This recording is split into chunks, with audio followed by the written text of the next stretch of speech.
ख़ास मेहमान हैं बिजनौर से लोकसभा सांसद मलूक नागर। सर बहुत बहुत स्वागत आपका संसद में। धन्यवाद आपका भी, और जो जितने भी दर्शक हैं उन सबका भी धन्यवाद, और सबको भी आज के दिन की मुबारकबाद। नागर साहब, मैं शुरुआत करना चाहूँगा कि राजनीति में कदम आपका कैसे रखना हुआ और क्या सोच आपकी बनी कि आपको लगा कि हमें समाज सेवा में जाना चाहिए, सियासत में जाना चाहिए। 1984 में मेरे बड़े भाई ब्लॉक प्रमुख थे, और फिर MLA, MLC, chairman district board, फिर एमएलए, मिनिस्टर लगातार रहते आए, और मैं भी 1998 में विधायक बन गया था। और देश में 3 ही जगह होती हैं, डिस्ट्रिक्ट, वहाँ चेयरमैन डिस्ट्रिक्ट बोर्ड रहे हम, और प्रदेश जहाँ विधायक रहे हम, और अभी एमपी, पूरे देश के लिए एमपी हुआ आज, तो आपके सामने है। सर, चूँकि आप देश की संसद में बिजनौर से नुमाइंदगी कर रहे हैं, किस तरह के ख़ास मुद्दे हैं जो आपने अब तक 2019 से लेकर चौथा साल आपको हो गया है देश की संसद में, किन ख़ास मुद्दों का जिक्र आपने किया और कौन से मुद्दे आपके दिल के ज़्यादा करीब हैं? इस समय 543 में से रैंकिंग 1 मेंबर ऑफ पार्लियामेंटेरियन आपके सामने खड़ा है और आपके संसद टीवी पे बोल रहा है।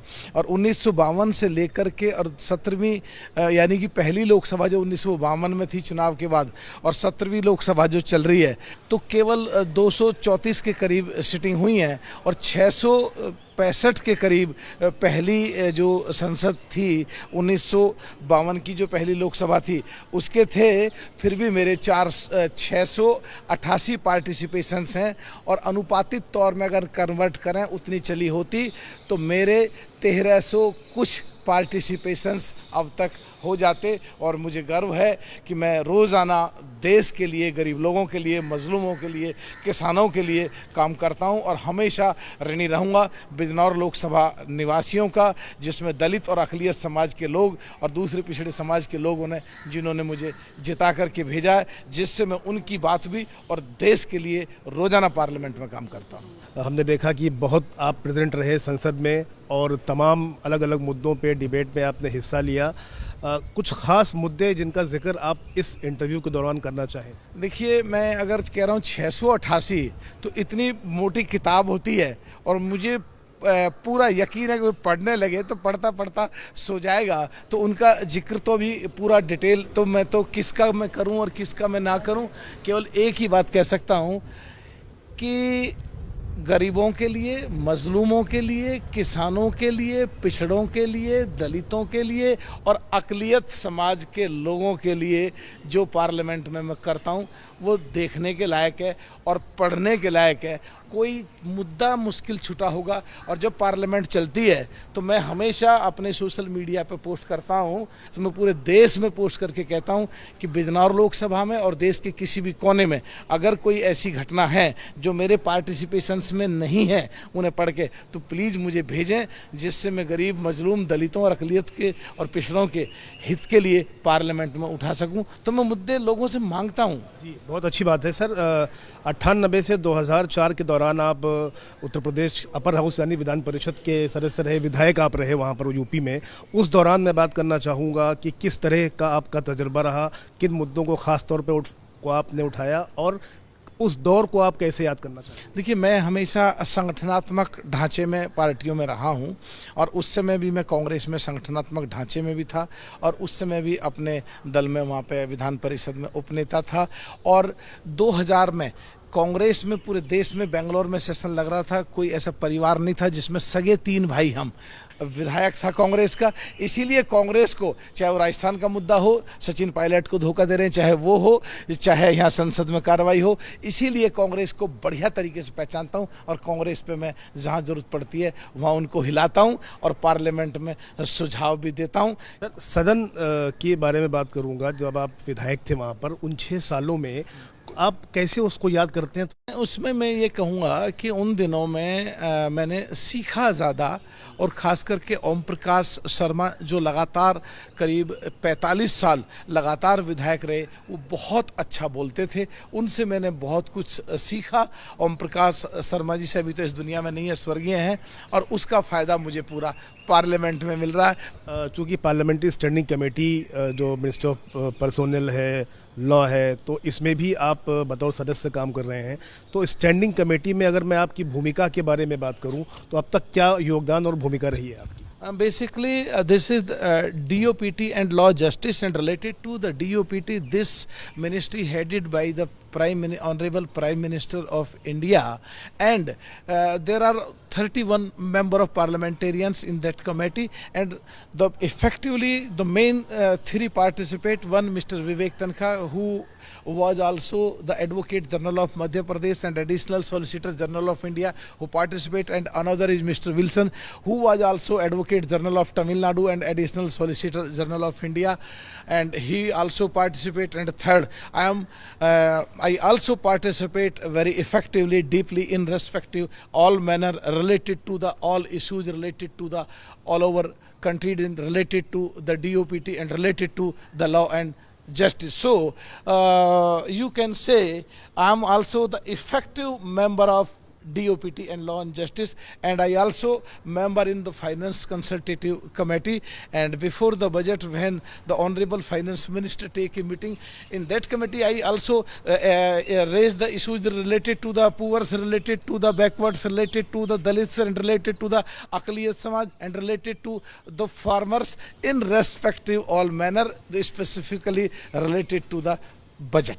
बहुत अच्छी बात है कि आपको दोनों भाषाओं पर, हिंदी अंग्रेज़ी पे बराबर पकड़ है, ये बहुत अच्छी बात है ये सर। और सबसे बड़ी चीज़ ये है कि चूँकि देश में आप बिजनौर लोकसभा क्षेत्र से नुमाइंदगी आप कर रहे हैं। बिजनौर की अगर मैं बात करूं, पश्चिमी यूपी का वो ज़िला है, तो वहाँ के लिए क्या ख़ास रोड मैप आपके पास है और क्या अलग हट के आप करना चाहते हैं? देखिए, पश्चिमी उत्तर प्रदेश की बात अगर करेंगे तो सीधी बात आती है, चाहे वो मुस्लिम समाज के लोग हों, चाहे वो दलित समाज के लोग हों, चाहे पिछड़ों जिनमें जाट, गुजर, यादव, पाल, सैनिक, सब, सुनलाल, लोहार, कुमार, तमाम पिछड़ी जातियाँ आती हैं, गन्ने से जुड़े हुए सब लोग हैं। और 18 बार 18 टाइम्स मैंने गन्ने से संबंधित पार्लियामेंट में इशूज़ रेज हुए, और 2 बार उसको 377 में सरकार बाउंड होती है जवाब देने के लिए, उसमें भी कई बार उठाया है, और थोड़ा थोड़ा जो रेट बढ़ा है उसमें कहीं ना कहीं भूमिका उसकी भी रही होगी। और जो वहाँ के रेल को ले जाने तक का इशू है, वहाँ स्कूलों का इशू है, रोज़गार से संबंधित इशू है, सड़कों का इशू है, और हाईवेज़ को जोड़ने का इशू है, और जो ऐतिहासिक नगरी हस्तिनापुर है उससे इशू है, चाहे वो विदुरकुटी का ऐतिहासिक नगरी से इशू है, चाहे शुक्रताल है, जो तीनों ज़िले मेरी कॉन्स्टिट्यूंसी में पड़ते हैं और गंगा के किनारे किनारे 3 कमिश्नरी हरिद्वार से लेके मुरादाबाद तक 193 किलोमीटर लंबी है, और वो 2009 में बनी है। तो बड़ी एक अजीब टफ कॉन्स्टिट्यूंसी है, पर मुझे मज़ा बहुत आता है क्योंकि मैं भाग दौड़ काफ़ी कर लेता हूँ, सुबह 6-7 बजे से लेकर के रात को 1 बजे 2 बजे तक। तो मुझे तो बहुत मज़ा आता है ऐसी कॉन्स्टिट्यूंसी में काम करने का।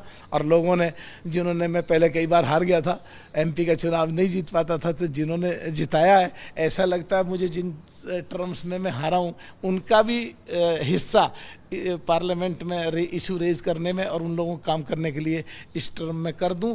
और जब तक मैं जीऊँगा और मेरी अगली पीढ़ियां उन लोगों का, बिजनौर लोकसभा के लोगों का, अक़लियत समाज के लोग और दलित समाज के लोग और पिछड़े समाज के लोग, इनका हमेशा ऋणी रहूँगा, आभारी रहूँगा, और मेरी आने वाले जनरेशन पे उनका एहसान रहेगा। उनकी बदौलत, उनके द्वारा अधिकृत करके जो मुझे ताकत उन्होंने दी है, उनकी ताकत के दम पे जब मैं पार्लियामेंट में बोलता हूँ तो एक अलग ही एक लोग देखते हैं और अलग तरीके से लोग सुनते हैं। सर, चूँकि आप राजनीतिक व्यक्ति हैं, समाज सेवा में समर्पित रहते हैं, फिटनेस का मूल मंत्र आपका क्या है? कैसे आप समय निकालते हैं इतने व्यस्त शेड्यूल में से कि फिट रहा जाए? इतना फिट तो मैं नहीं हूँ अभी, पीछे मेरा एक्सीडेंट हो गया था तो हाथ में फ्रैक्चर हो गया था, उतनी एक्सरसाइज तो नहीं कर पाता, पर जितना हूँ उसका कारण केवल एक ही है कि सुबह सुबह लोगों के साथ लग जाता हूँ, लेट तक काम करता हूँ, तो ऑटोमेटिक एक्सरसाइज हो जाती है, ऑटोमेटिक कैलोरीज बर्न हो जाती हैं, और उनकी सेवा करने में जो आनंद आता है,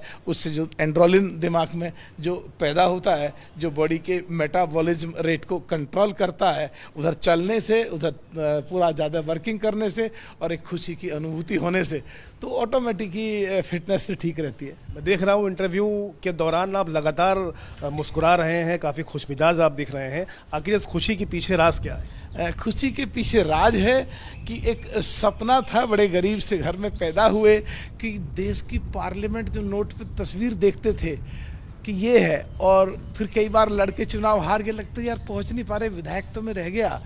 तो अभी लोगों ने जिता के जो भेजा हूँ और उनके लिए जो रात दिन काम कर रहा हूँ, मुझे अपने बिजनेस में काम करने में या कमाई करने में इतना मज़ा नहीं आता जितना उन लोगों के लिए पार्लियामेंट में इशू रेज करने में आता है। लोकसभा में खड़ा हूँ और लोगों के हितों की बात अच्छी सी हो रही हो और संसद टीवी में जो आप अच्छी अच्छी बातें पूछ रहे हो तो बिल्कुल कनेक्टिविटी उन लोगों से डायरेक्ट हो जाती है जिन्होंने मुझे चुनाव जिता करके और मेरी इच्छा को पूरा किया। इससे बड़ी खुशी की अनुभूति कोई हो ही नहीं सकती।